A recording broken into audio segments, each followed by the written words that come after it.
Yo, now Green Bay faithful, talking with me on a chase to a Super Bowl. Fans still suck, let me let you know. We're the kids, bringing trophies home. Cheeseheads, me living this. Victory tastes sweeter than licorice. Got that Lamborghini spirit. Opponents just fear it. Y'all can hear it now.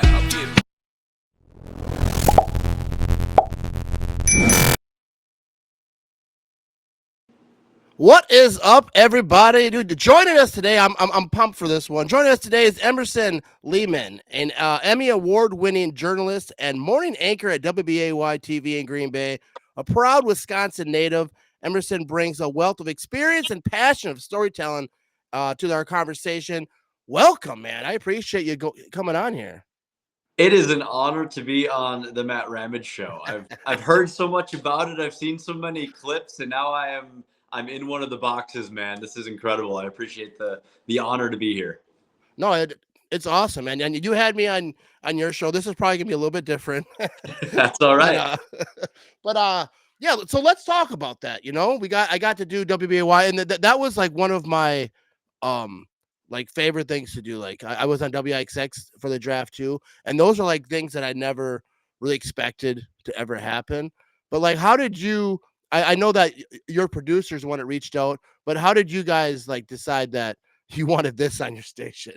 You know, man, yeah, we got to shout out Garrett Hagan, right? Our producer. He's the one who reached out. He's a huge Packer guy, and you know, we enjoy the Packers. And as we were kind of building up to our draft coverage, and you know, all of the excitement and the buildup that we had going, we figured who better to bring on than the one and only Matt Ramage. And you came on and chatted with us, and then when we had an awesome time in the studio when you came and visited. And then when we were trying to set up some different live interviews for when we were out there for draft week, I right away asked Garrett, I said, hey, can you reach out to Matt and see if he wants to come back? Because we had such a great time with you. And it's so cool, man, what you're doing. The players you talk to, the different fans, the different personalities, you know, that's what makes Green Bay football so special, right? All these melting pot of people that come together to be the big Packer fans that we are. And yeah, man, it was just so great to have you with us.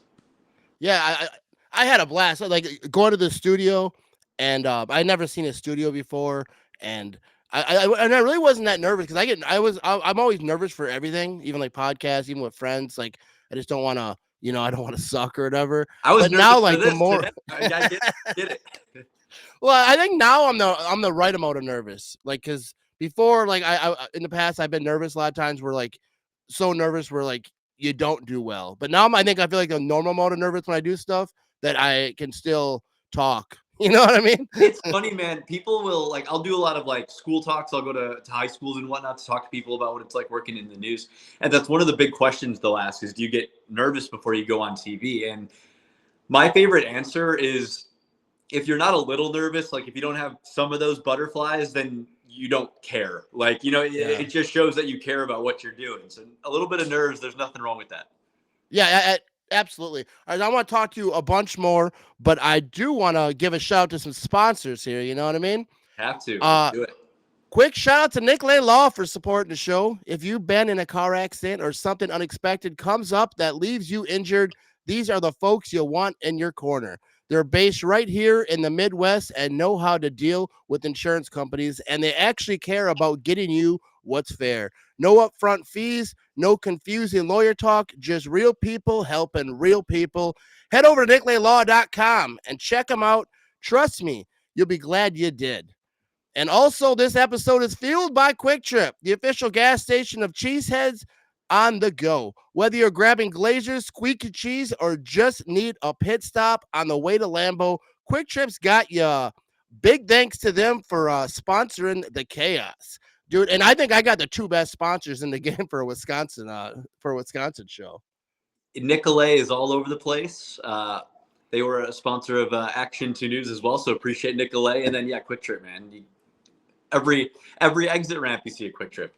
Yeah, you do. Like, have you met Russell Nicolay? I have not met Russell yet, but like I said, they're sponsors of our station, and I hope to at some point because he's got his beard game.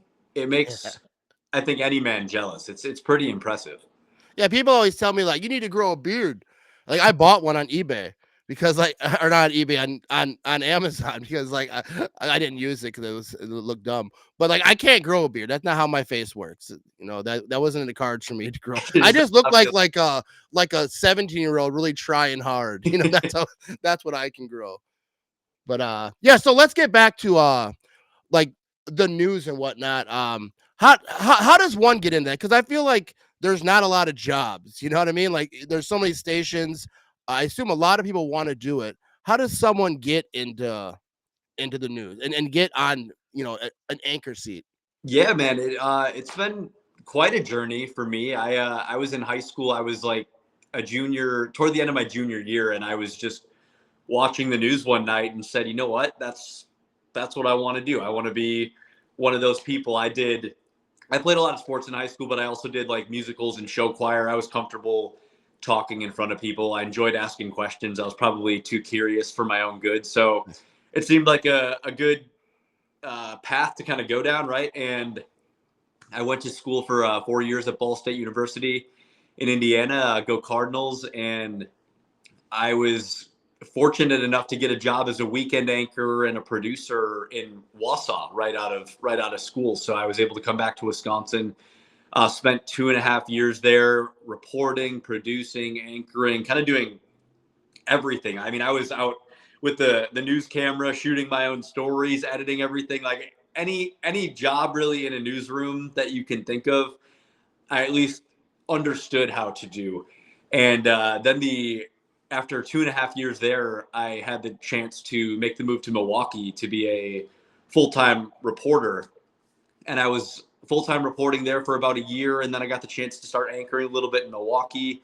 And I wanted to kind of make that step to full-time anchor, like, five days a week behind the anchor desk. And then I still go out and report as well. But the opportunity in Green Bay presented itself. I'd been to Green Bay a few times, but never really thought, that's a place I'm going to go live. And so glad that I made the jump and moved up to Green Bay. Been here for about 1.5 years now, and just love the Action News This Morning team. Love being here in Titletown, man. I mean, there's nothing like it. I went from watching the Packers games at, some far away, Milwaukee or Wausau or whatnot, but now you're there. You can go down to, Stadium View and watch the game with your friends, or go into the Lambeau itself. Just it's so cool being in Titletown, especially during Packer season. And obviously I knew the draft was coming, so that was a huge plus to be able to come up here and be a part of that.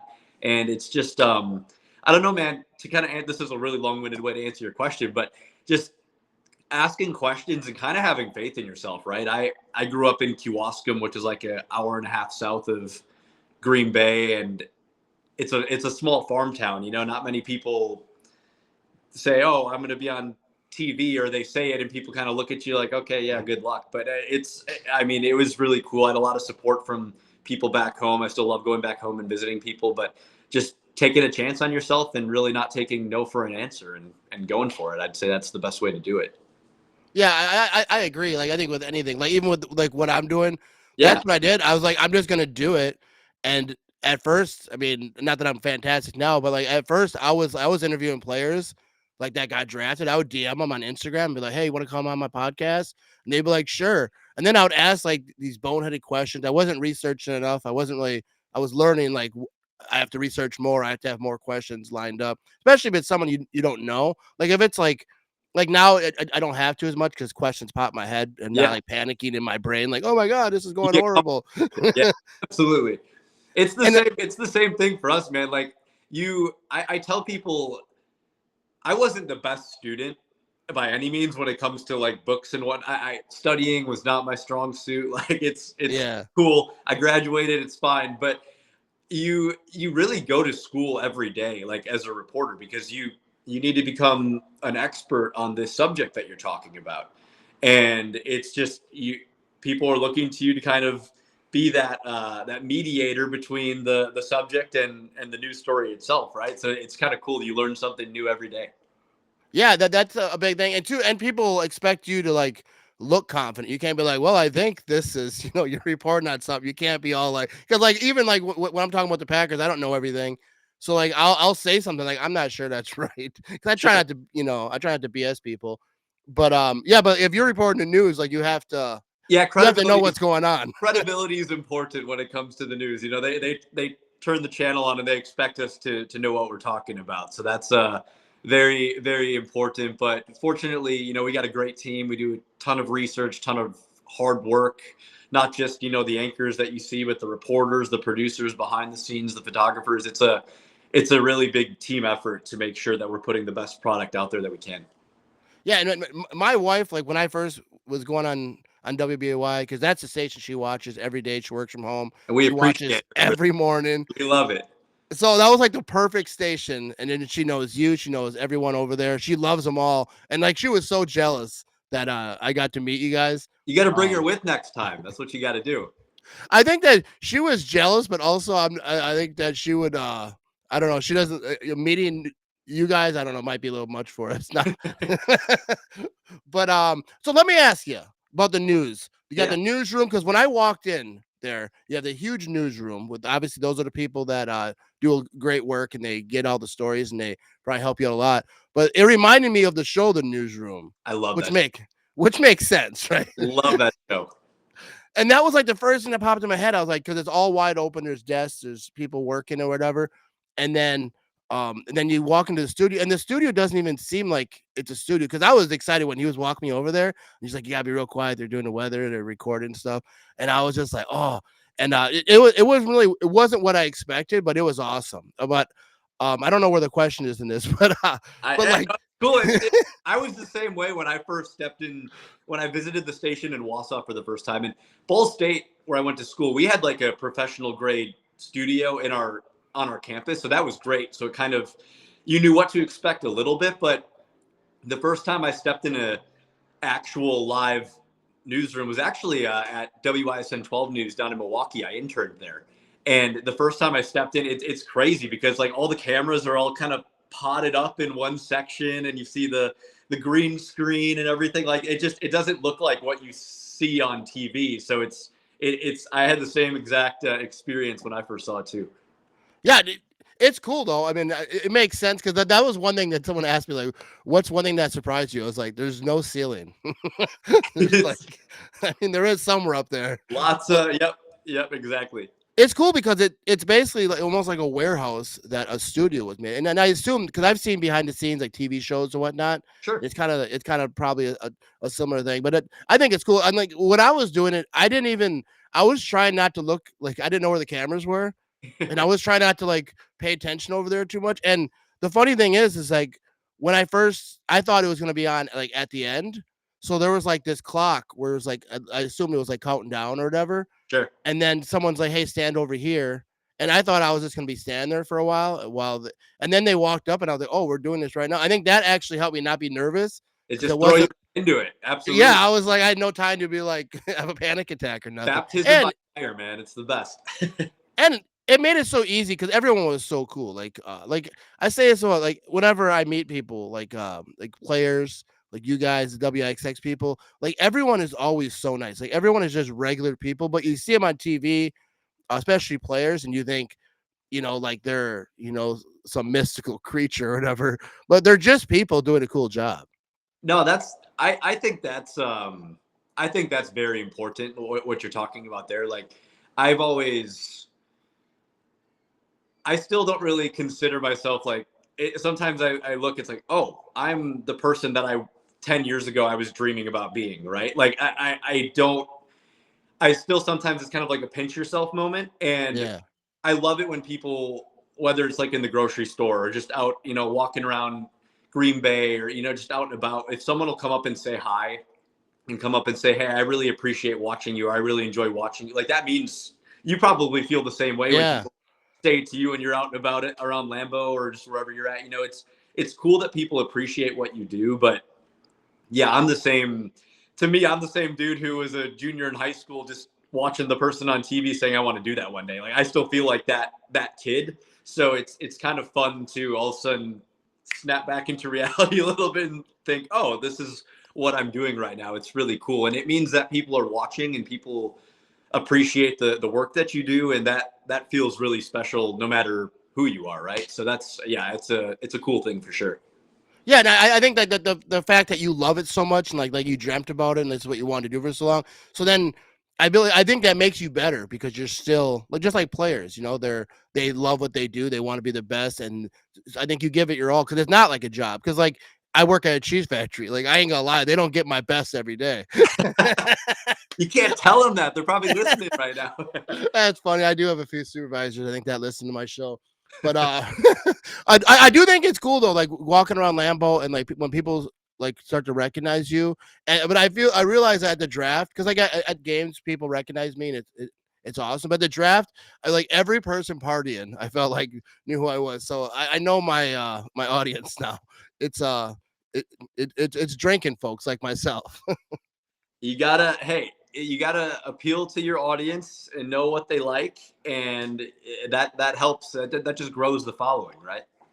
Yeah, so I do want to I do want to talk to you about Milwaukee because you're a big time Brewers fan, right? Love the Brewers, man. Love the So Brewers. is the Brewers your number one sports team? So I grew up racing cars, so I follow motorsports very closely. Like I would consider that kind of my number one sport as a fan that I follow or whatnot. But in terms of sports teams, like Packers fans are gonna hate that I'm gonna say this right now, but I would love to see a Brewers World Series before the next. If I had to pick one, like I would love to see both in the same year, right? A Packers Super Bowl, Brewers World Series, a Bucks championship. Like let's have it all in one year. Let's But get if I greedy. had to pick one, I think I would probably go Brewers first, and then Packers close second. But I really want to see a Brewers World Series in my lifetime. Yeah, and I think that makes sense because the Brewers, you know, haven't done it.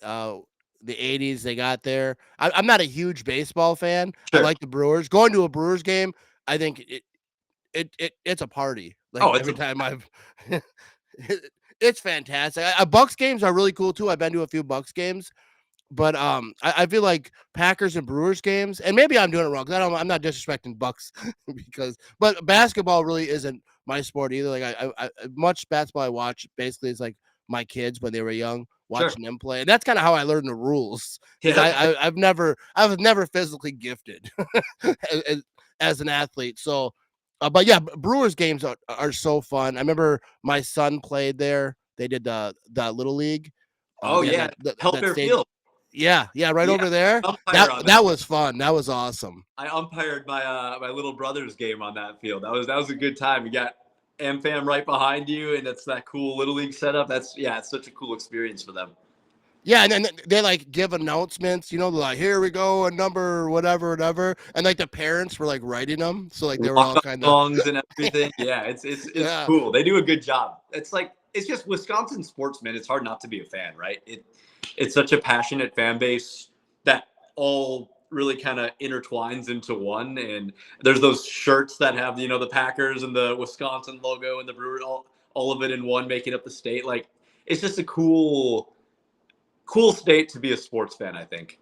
yeah, it absolutely is. It's cool that the Bucks finally got their championship. Hopefully, they got another one around the corner. But like, I remember like when they won that championship, like I refused to like over celebrate because like as a sports fan, like I wasn't there, like when they were struggling, and like I was there, but I wasn't like a diehard. I wasn't going You to didn't want to games. oversell your fandom. I get that. Yeah, because I feel like a team wins a championship, people jump on like, "Oh, I've been here, you know, we finally did it." Like, no, we didn't.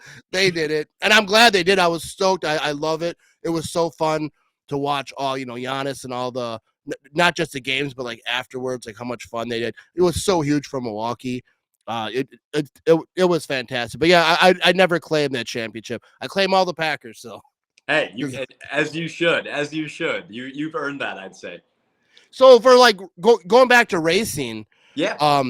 So that's like your passion. Do you get any perks from your job where you maybe get to be like because I got to go into the pit for I forget his name now, but it was Xfinity series Okay. Yeah. Sure. race.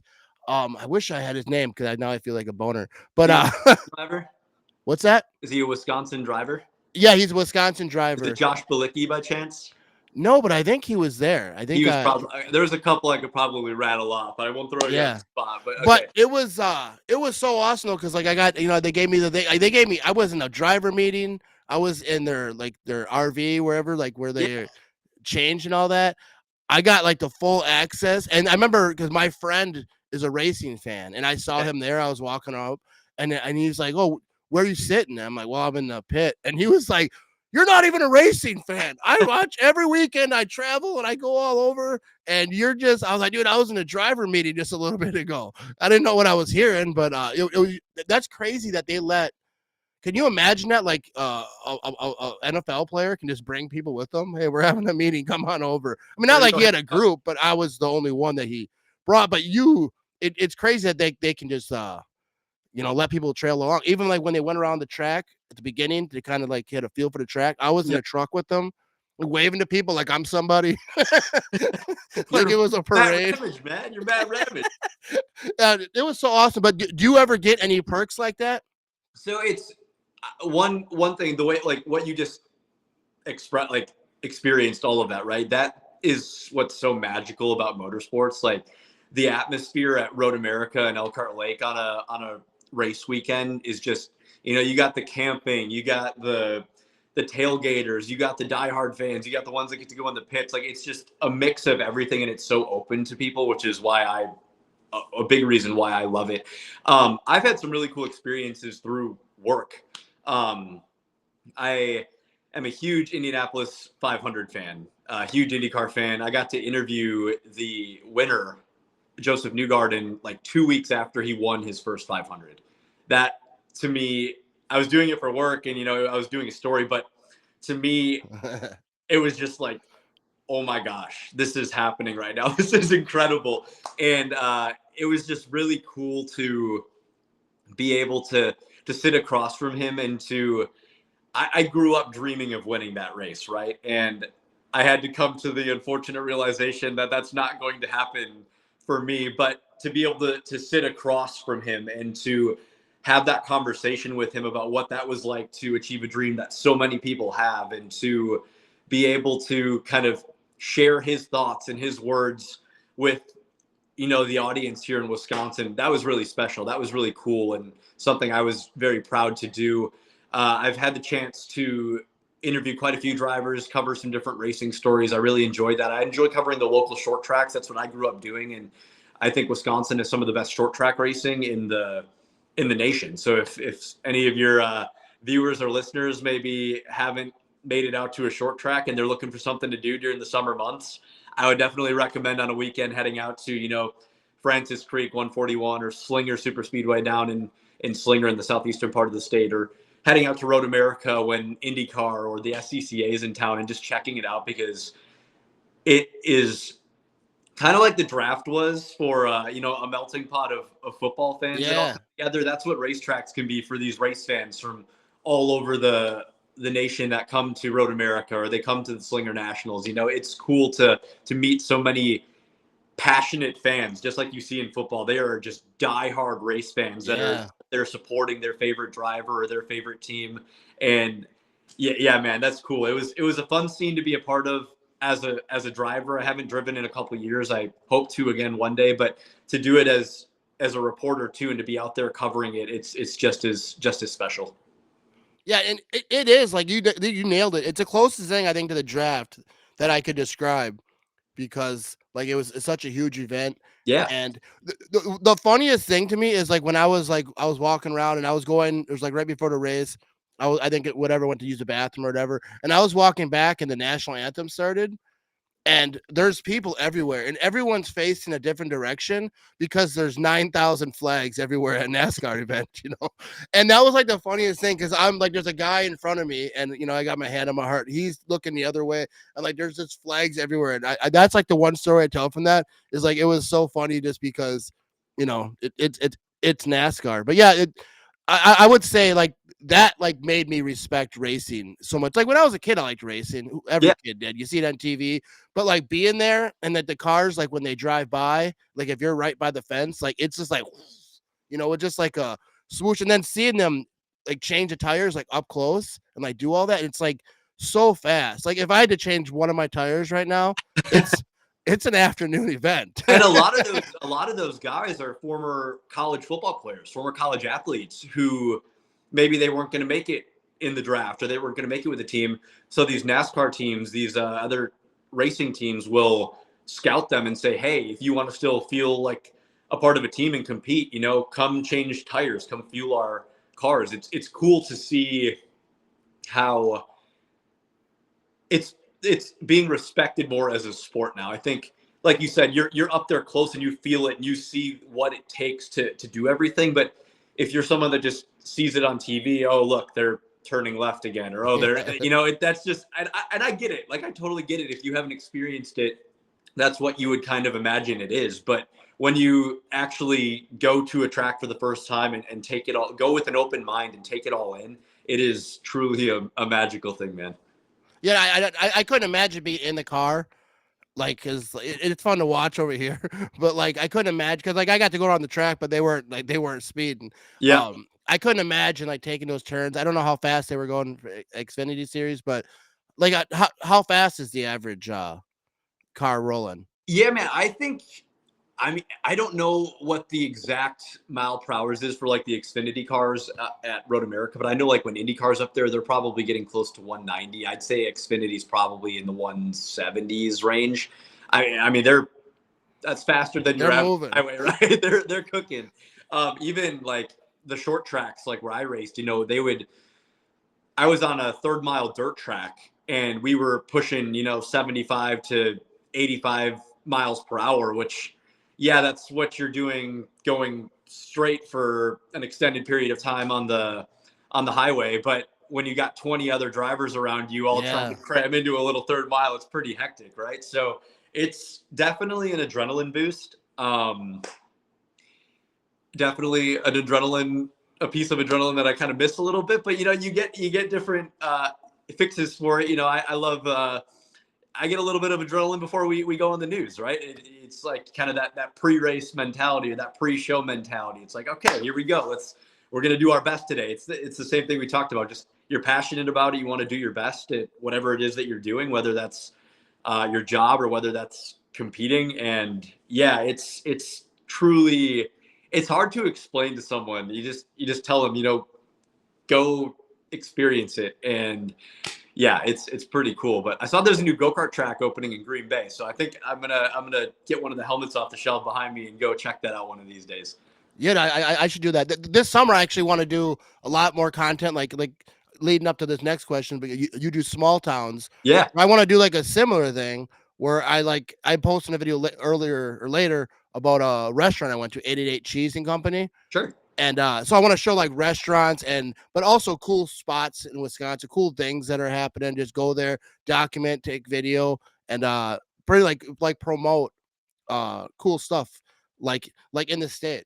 There's so much going on in Wisconsin. I think we get a people, oh, it's so you live in Wisconsin, oh, that's so cold. Like, yeah, 4 months out of the year, sure, it's a little chilly, but there's still a ton to do if you embrace it, right? There's also ski hills and outdoor activities and snow. Like there's so much to do, and then like the summertime too, man, it's just such a beautiful state. And it's funny, when I was in college, I always thought, oh, I want to go live somewhere on the East Coast or somewhere down south or somewhere out west and experience something different. But you have everything you could want right here in Wisconsin. You've got the winter months, you've got the beaches during the summer. I mean, you got Door County up there, the Cape Cod of the Midwest, right? Like you've got all this amazing landscape, all these amazing activities, all within, a 2-3 hours drive, depending on where you're at. It's tough to beat, man. I love Wisconsin. I love, you mentioned small towns, being able to travel around Northeast Wisconsin in particular and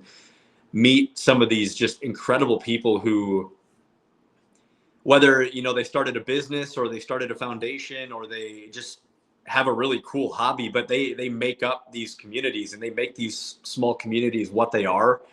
I love being able to go there and meet them and share their stories and introduce them to, our thousands and thousands of viewers who maybe didn't know about, the little town of Pulaski, but now they do, or they didn't know about Shiocton, but now they do. It's fun to go explore those places and then share them with other people so they can try and explore them as well.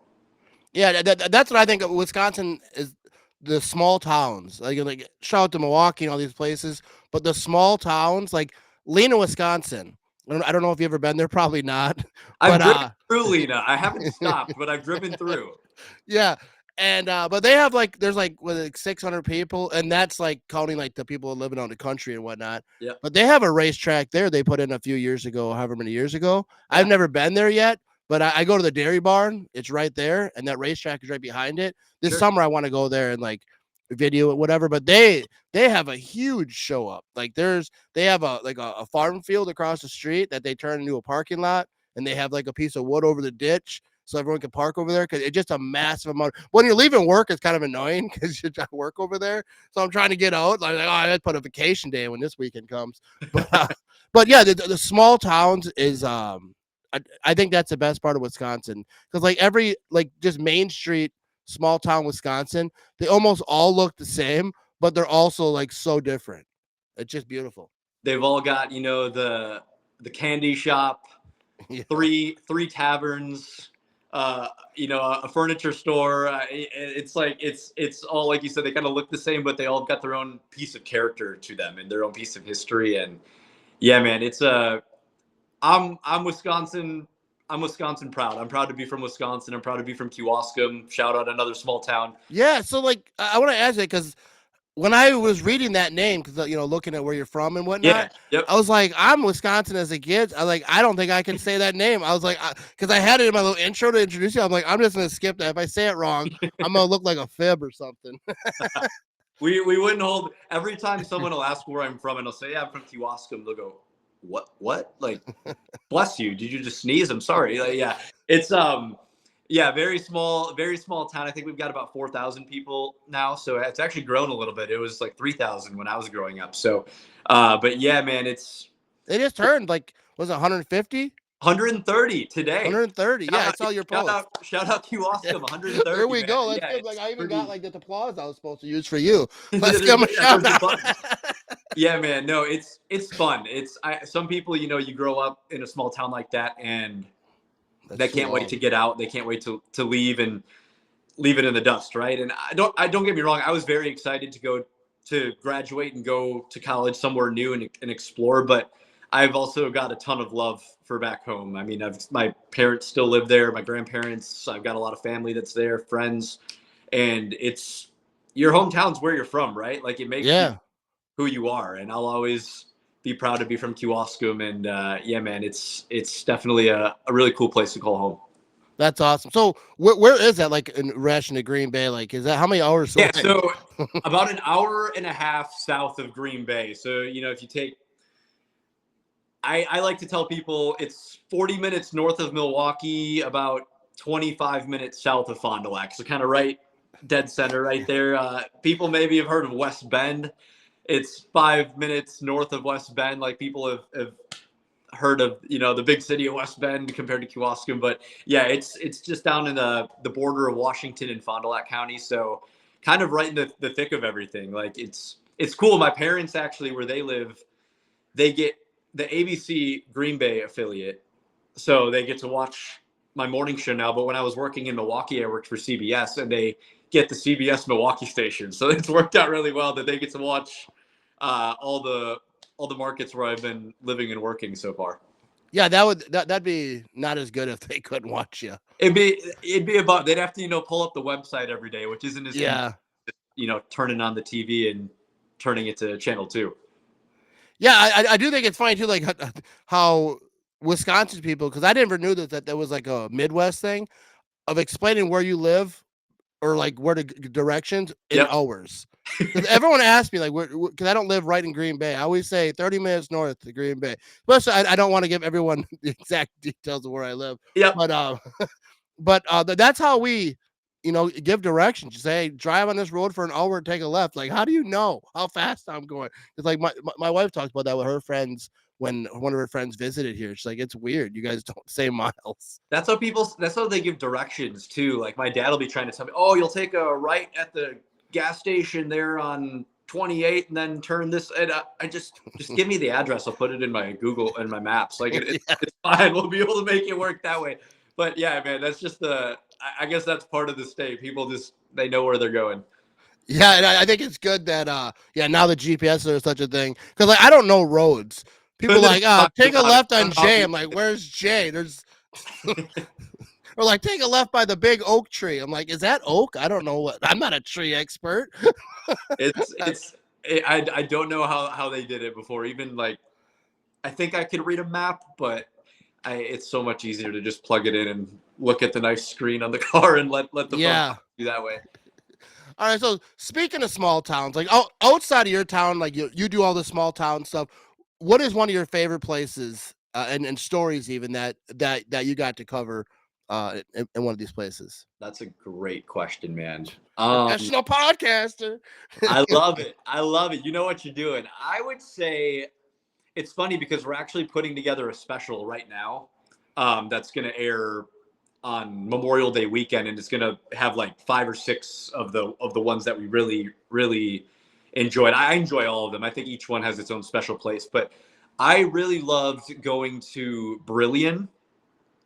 Hornford and Brillion, they've got I called him Handyman Stan, but he's a worker. He'd been there for, I forget what the exact, I want to say it was 50 years, but it may have been 55 years that he was celebrating.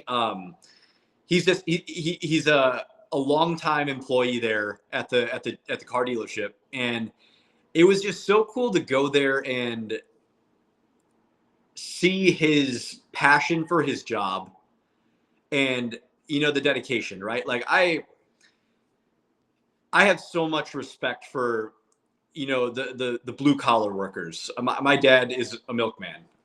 He grew up working, 12-hour, 13-hour days.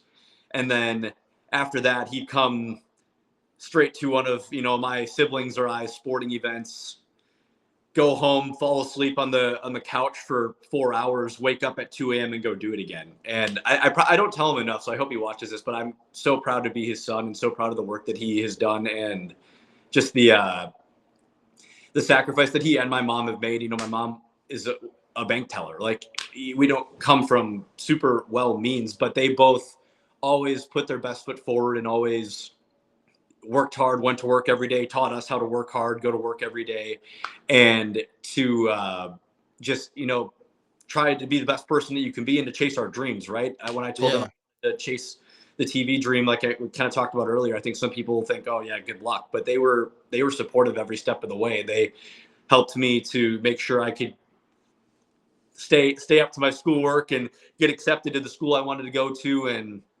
be able to do that. And they've been with me every step of the way, and I'm so appreciative of them for that. But I think telling that story of Stan out there in Brilliant, it kind of just reminded me of that and a lot of the wonderful people in my life who have been working that same job their whole lives and have been showing up every day, clocking in, going to work. And I really, really appreciate that dedication that they have, that sacrifice, that loyalty to their craft. And to be able to share his story was cool. And just to go to Brilliant and experience the town of Brilliant was sweet too, man. But that one was really cool for me. And then I'm a huge pickleball player. I got to do a story on the pickleball scene up in Marinette. That was a fun one too.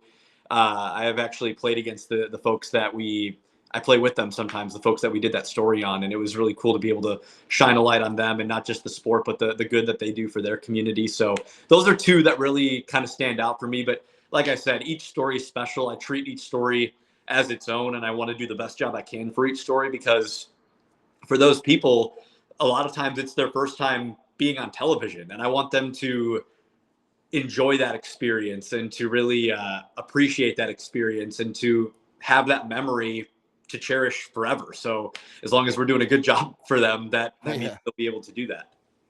Yeah. Like, that's what I was saying. Like, when I was there, because you want to be a good memory. You don't want to be like, all right, everyone, get in line, let's go. Exactly. You gotta, you want to make you feel at home, make you feel a part of the team. That's what it is, man. So you mentioned your dad was a milkman. Is that like driving, like picking up milk from farms and whatnot, or? Yeah, so he works for a dairy distribution company. So they would they're delivering milk to schools, to Starbucks. They're doing all that type of work, and I actually worked there in high school. I would race Saturday nights, and then I'd wake up bright and early Sunday morning and go in and load milk onto the trucks. And it wasn't my favorite job in the world. I'm going to be honest. Tons of respect for the people that do it. It wasn't. I just knew it wasn't for me. But he kind of wanted that. He wanted us to experience that, to know, like, this is here. But if you don't want to do this, well, then you better work hard to go achieve what you want to do, right? And that's whatever people decide they're going to do. They have to make that decision and make that commitment and work at it. And but he was always the milkman. We were never short on 2% milk growing up. So we'd go through a gallon a night between my parents and my two siblings and I. We loved our milk. Dude, I love milk still to this day. It's delicious. I work at a cheese factory. Actually, it'll be 23 years this month. Yeah. But I used to unload the milk truck. Quite the commitment too, man. That's awesome. Yeah. Yeah, hopefully, someday this will be what I do. But yeah, cheese factory's been awesome. But like I know a lot of milk truck drivers. Yeah. I used to unload the milk trucks, not anymore. But they get up super crazy hours and they work long hours, and they're hardworking folks. All good people too. Well, most of them. There's a couple of them that but that's anything, right? You get a couple bad apples no matter what. No, I might have been the bad apple even. Self-awareness, that's a good thing. No, but they were all awesome. Hard work doing that, because like in the winter you're trying to get this milk here, and they get storms, and even in the summer where trees are down the road, like their day could get pushed to like a really long day really quick, really easy. And just running back and forth and having to carry all those crates. I mean, it is demanding work. And yeah, like you said, the long hours, the early hours, it's so much respect for just all those workers out there that are just showing up and putting that effort in. It's really it's special, and they're appreciated for sure. Yeah, most definitely. So I have a few. I went off my notes a little bit because we were having a good chat. Yeah. But I want to ask you a few things. All right. So do you remember your first on camera spot, and like talk about, like, were you nervous, and did you ever make any, like, early on, like some like bad mistakes where you're just like still keep you up at night a little bit? I for sure had some blunders, man.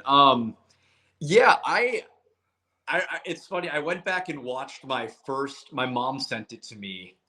It was my first like on camera on our college newscast. And I had never read Kewaskum didn't have a news program in high school. Like some schools in the Chicago area, Indiana, they have like actual newscasts in high school. That nothing like that at our high school. So I'm first time reading off a prompter, and you could just see my eyes. I got these big like ladybug glasses on, like, and you could just see how lost I looked. And it's honestly, I saved the video because it's so much fun to watch that and then kind of look at a clip from, this morning or even a couple years ago and just see the progression, because like with what you do, you get better each time you do it, right? Or at least you hope you're getting better each time you do it if you're putting in the effort to try and grow and be better. That was pretty incredible. I'll be honest with you, I've had some moments where I've had like mild panic attacks, and I didn't really know what it was at first, and then I kind of looked into it and kind of some ways to deal with it, and kind of just embraced it. Like, hey, you just gotta breathe and calm down, and settle into what you're doing, and you're supposed to be here. You're going to do a good job. You know what you're doing. You know what you're talking about, and that has helped tremendously now. But yeah, you always have some moments where every morning we're on for 3 hours a day. You always have like, what did I just say? Or because sometimes you ad lib or you talk a little bit, and it just, I've had some moments where it completely falls off the rails, and All right, let's toss the commercial and we'll bring it back here. But I don't think I've ended up on any like YouTube news blooper pages yet, so that's a good thing, I guess. But yeah, we always say whenever something crazy happens, it's live television. It just shows that we're human beings. This is live TV. We're trying our best to be perfect, but we're not. Nobody is, and you just got to bear with us. It makes us humans, right? Yeah, I remember my wife, like, she watches you guys all the time. I don't know if it's your station or a different station just watch, but there was a new person, and she would tell me about him all the time. She'd be like, "Oh, he's a little nervous. He's rough, but he's getting it." And then she would like give me updates. I'm like, "Oh, he's actually really, really good now." And then he left. She's like, "I think he got good and left." The dedication, man. That's a dedicated viewer right there. You follow along. You stick it through the thick and the thin, right? You got to stick with. Yeah. Yeah, and she was like rooting for him. I was like, she was like it was like the Packers. She's like, man, he's gonna get it. He's gonna get it. But yeah, dude, I get like the nerves. Like what makes me nervous? Like I'm not really today because we've talked or whatnot. But what gets me nervous is talking to people who are good at what they do. Like you're obviously on news. You interview people all the time. Sure. And like when I have other podcasters on, or even players, because they get interviewed all the time. People who know what a good interviewer is, and they're like, "What's this guy? Why am I here?" But I think I do all right now. I will, dude. I'm gonna give you a shout out because I always tell people when especially someone who's nervous, like a lot of times, someone who's being on TV for the first time, I try and tell them that all this is a conversation between you and me, and we're talking like it's you and I sitting across, and that's how we try and anchor our newscast too. Is like, Yeah. We're having coffee with you in the morning as you're getting ready for work. We're sitting across the table from you, kind of thing, and you do a great job.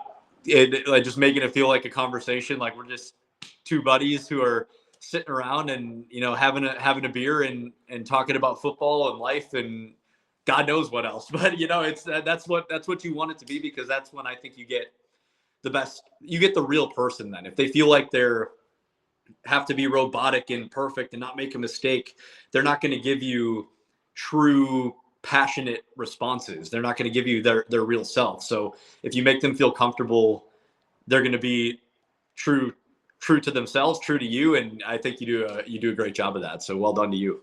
Well, I appreciate that. I think that was the goal. Like when I first started, because when I first started interviewing players, like I would have, even like after I made a few mistakes, I'm like, oh, I'm gonna have so much notes. So then I went overboard with the notes, and then it's almost like you're just reading off. Like I have notes here, but just like the glance and like they're just like ideas. Yep. But if you are just reading off questions, then it's like you could have just typed it out and sent it to them, and they could have typed it back, because it's not a conversation. It's just you like, whatever, you're asking a question, and then it just kind of, you're not really listening because you're on to the next one, and it takes when you have a little bit, when you have those talking points and stuff, like it takes away from the true authenticity of it, which is so like I never do that.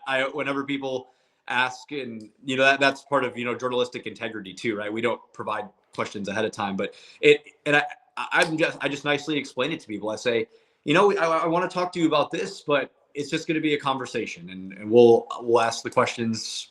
We'll get the questions out of you as we go, kind of thing. And it's been working so far. So no complaints yet.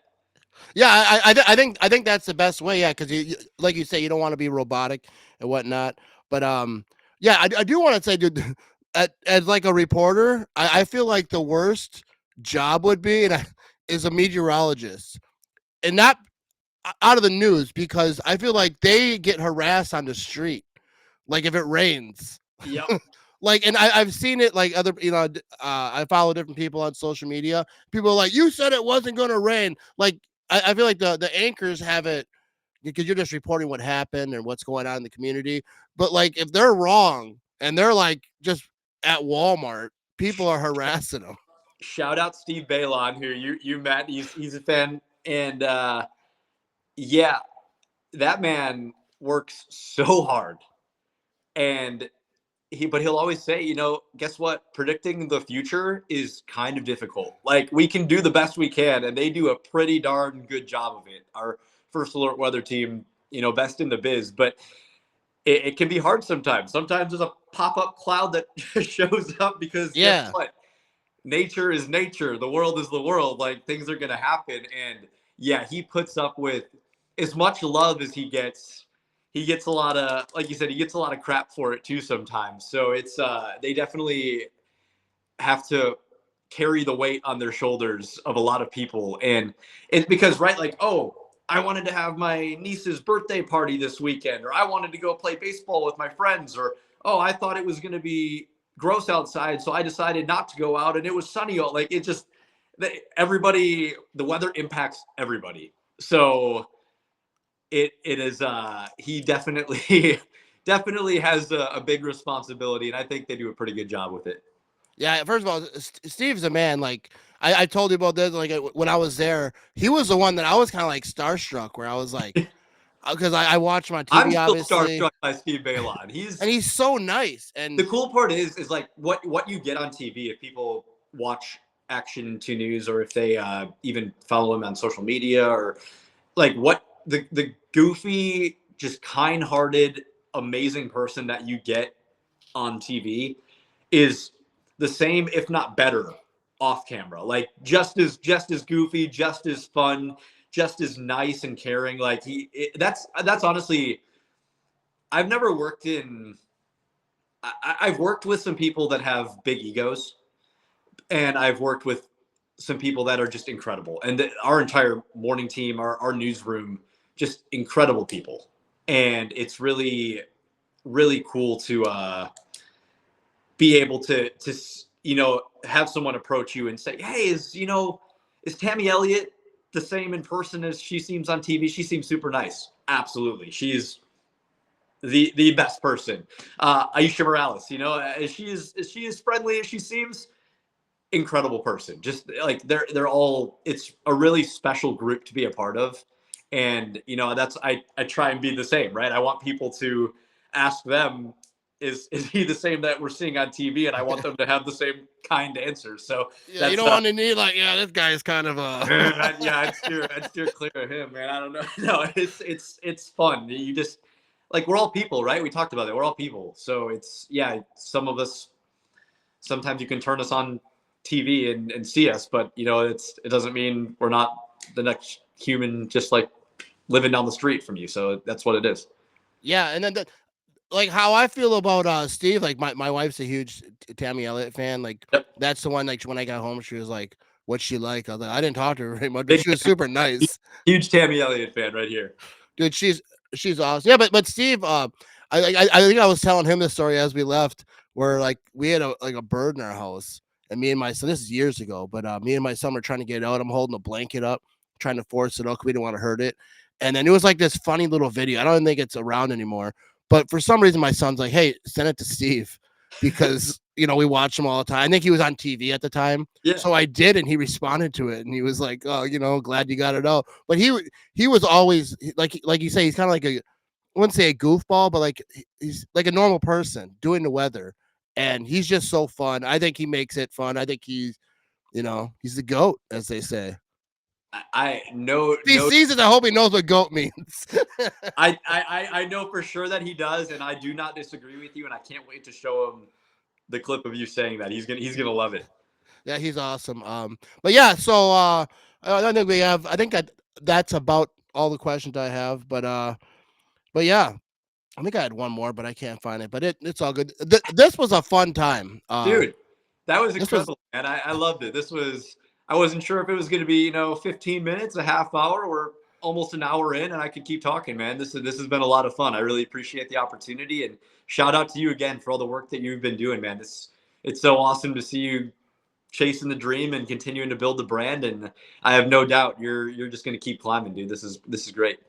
Hey, that means a lot. I truly appreciate it, and this was fun. Being on WBAY is fun. Maybe someday. I told my wife, I was like, I think I want to be on TV. I want to be a news person, but like not like in the studio because they don't have that. First of all, that what's it called when you read the teleprompter? The teleprompter, yep. Yeah, I was watching that and I was like, man, I couldn't do it because even like when I do like the Nikolai Loss, if I read something and Sure. It's not moving and it's hard, it's just I have no notes or whatever. But like to read that teleprompter, and then if you get lost, it's like there's someone that's scrolling it will slow it down. It takes a little bit of practice to get comfortable with the prompter, but to be the one working the the button that scrolls with it, I would almost argue that's harder. Like I give them a lot of credit because like I read a little bit faster than Tammy reads, or Bill Jarts, reads different than I read, or Tammy Rapson reads different than, like everybody reads differently. Right. So they got to be really good at following along with each person and making sure that they're sticking with it. So yeah, it's challenging for sure. Yeah, they can't daydream. Got to be locked in for the full 3 hours. Yeah, absolutely. Yeah, I think all that like behind the scenes stuff, like even like when we were by the draft and you guys were looking at the iPad, I remember thinking, because I'm like, and you're like, no, there's a delay on it. So I like kept peeking at it, and I'm like trying not to look at it. I'm like, am I on TV? I think it's the whole behind the scenes stuff at the news. I think it's fascinating. Yeah, it's fun, man. It's fun to be able to bring people, like people that are interested in it, right? Like I mentioned, I talked to some school groups. So I'll have a school group coming up in a couple of weeks that we're going to kind of give them a tour of the studio and everything. But I've just had family like, hey, can we come watch a show in person before? Absolutely. Come check it out. And it's always fun to ask them, like we asked you, what'd you think? Or what was it what you expected? And the answer is almost always no. Like they come in with some type of thought in their minds of what they think it's going to be, and it never. So usually we hope it exceeds their expectations, but it's always fun to kind of get that perspective from people and see what it is they really enjoyed and what it is they have questions about. And it's cool, man. It's a really, like I said, it's a job I've dreamed of doing since I was a junior in high school, and to be able to be living that dream, I am so grateful for it, and to be able to share that with other people and kind of show how it is that we go about what we do and how we put that product that they're turning on their television every morning. It's fun to be able to kind of pull back the curtain and show people that, because it hopefully gets some respect for our profession and the work that we put into it. Cause we're not just showing up and reading a prompter for 2.5, 3 hours and going home. Like there's a lot of work that goes into it behind the scenes. And it's just, we're so proud and honored to be doing what we do every day. Yeah, it was definitely a cool thing. One thing I noticed is everyone was happy. Like, and it's early, and people got to get up early. And that's the thing with your job is, like, I get up, I work at 4 a.m. I get up, my alarm starts going off at 2:30, out the door like 3ish. And I'm not that chipper when I get to work. Like, I'm not like, but like having to be there, look good, be happy, the TV, and, be smiling. And when everyone just in between, everyone's so happy, everyone's joking around with each other, laughing, everyone's having a good time. You could tell everyone loved it. But I think that'd be the hardest part, is to like to look flawless at that early in the morning. Flawless. And happy. Flawless is a very generous adjective that you're giving out, but yeah, we throw the makeup on and hope the hair's not sticking up too much in the. We loved being out at the draft. Tammy and I both did, because we could just we had our WBAY hats on all week because of how windy it was. After that, I'm like, I put a post up on Facebook. I said, man, I'm gonna miss wearing jeans and a hat to work. Like, this was fantastic. I love that. I'm a big hat guy, so but it's part of the job, man. It's part of what we signed up for, and you get used to it after a while. You get used to those early alarm clocks and kind of, being ready to rock at 4:30 when the red light goes on and you're on air. Okay, one more thing, and I'll let you get back to your life. Okay. But I always wondered, because it doesn't matter where you watch the news. You go to another state, which I rarely do, but if you go to another city, it's a different news people, and it's all kind of like the same rhythm. So is that like a thing, that when they say tonight we have, this park is opening tonight at 10, and like every news across the country seems to have that same rhythm. Is that like, why is that? Is that like, that's how it's taught? That's like the best they found where people hear it? Because I've always wondered that. I mean, no disrespect to the news people. That's a very good question. I think, there's definitely there are differences, but there's definitely some characteristics that are very similar to one another in each place. And it's funny you mentioned that, because like whenever we go visit my brother out in Colorado, I will be up. I'm on vacation, but I'm up super early because I want to watch their morning show and see what it is they do that's similar, what they do that's different. Anywhere I go, let me tune on the turn on the 10 o'clock news and see, just what it is that they're doing, how they go about things. Because like each newsroom has its own philosophy, I think, but there's also, most newscasts are a half hour long, and you've got your commercial breaks here and you've got your weather break here, and there's like a science behind it, and I won't bore you with all that, but it's the formula that's worked. But it's also interesting to see how newsrooms are adapting now, right? Because as more and more people spend more and more time on their phones, okay, well, we need to meet them where they are. So like we have a digital news desk now where if something breaking news happens at, let's say, 11:30 in the morning on a Tuesday, okay, well, we don't have a show until noon. I'm going to jump on the digital news desk and at least inform people, say, hey, this is what's going on. This is what we know so far. Follow along with us online for the details, and we'll have more on this coming up at our show in a half hour. Like, instead of it's so now where it used to be tonight at 10, you'll see this, and people would be like, okay, can't wait for 10. We got to turn it on. Where now it's, you're trying to pull their attention in more. So like social media is a huge thing. I try and stay very active on social media and, just keep people not just with the news either, right? Like I try and open up a little bit of my life to them and make them feel like we can connect, because I'm asking them to make me a part of their lives every day so they can be a part of mine too, right? But it's just important to kind of meet people where they are. And right now, a lot of people are on their phones, they're online. So different newsrooms have kind of different perspectives on that and ways that they're attacking that. And it's really cool that we have what we have at WBAY with our digital desk, that we can, a breaking news story happens in 2 minutes, we can be on air talking about it, informing people with what we know. So that's pretty special. Yeah, because with social media, I feel like attention spans aren't there. I know mine isn't like it used to be. And so but I'll let you go. But I always wondered this. So like if you were gonna meet some friends out and you're like, hey, what time are we gonna meet? You're like, tonight at 10. Tonight at 10. It's funny, man. I actually made that joke earlier. It landed better earlier, but I officiated my best friend's wedding this past weekend down in Milwaukee.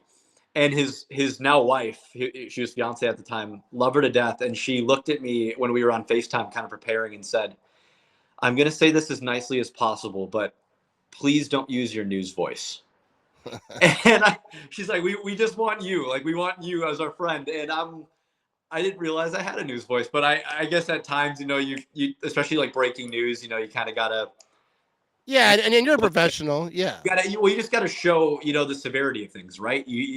Different stories require different emotion, and but I definitely just kept it real for the wedding. But it was funny, so I guess they called me out a little bit for that. So I guess I got to watch out for when I'm using the news voice and when I'm not.